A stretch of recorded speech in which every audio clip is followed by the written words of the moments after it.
ரொம்ப நாளாக பேய் சண்டை வெட்டு குத்து அப்படின்னு போயிட்டு இருக்கு.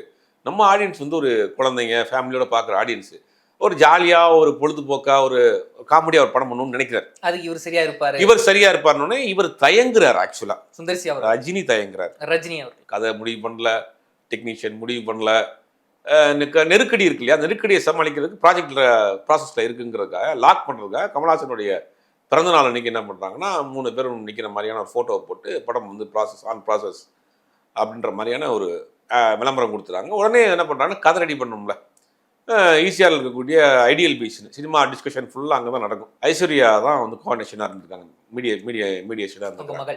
ஆமாம், ஒரு லைன் சொல்லியிருக்கிறாரு. எப்பவுமே கதையை ஃபுல்லாக பண்ண மாட்டாங்க. ஒரு ஒரு ஒரு நாட்டு ஒன்று பண்ணுவாங்க. அந்த நாட்டை சொன்ன பிறகு சார் இந்த நாட்டு நல்லா இருக்கா, இந்த ஒன்லைன் நல்லா இருக்கா, டெவலப் பண்ணலாமான்னு கேட்பாங்க. ஓகே நான் டெவலப் பண்ணுவாங்க. அது அவருக்கு பிடிக்கல. அப்புறம் அறகுறை மனிதோடு தான் அது இந்த கதையை அவர் டெவலப் பண்ணுங்கன்ற மாதிரி சொன்னோன்னே சுந்தர்சிக்கு மூட் அவுட். உங்கள் லென்த்துக்கு உங்கள் வேலை லென்த்துக்கு என் வேலை லென்த்துக்கும் ஒத்து வர மாட்டேங்குது அப்படின்னு அவர் ரொம்ப நாசுக்காக சொல்லி அதை வந்து ரிலீவ் ஆகிருக்கலாம். இவர் என்ன பண்ணுறாரு, டக்கு டக்குன்னு ஒரு அவர் லெட்டர் பேரில் ஒரு அறிக்கையை ஒன்று கொடுத்து போஸ்ட் பண்ணிட்டு பேசாமல் போயிடுறாரு.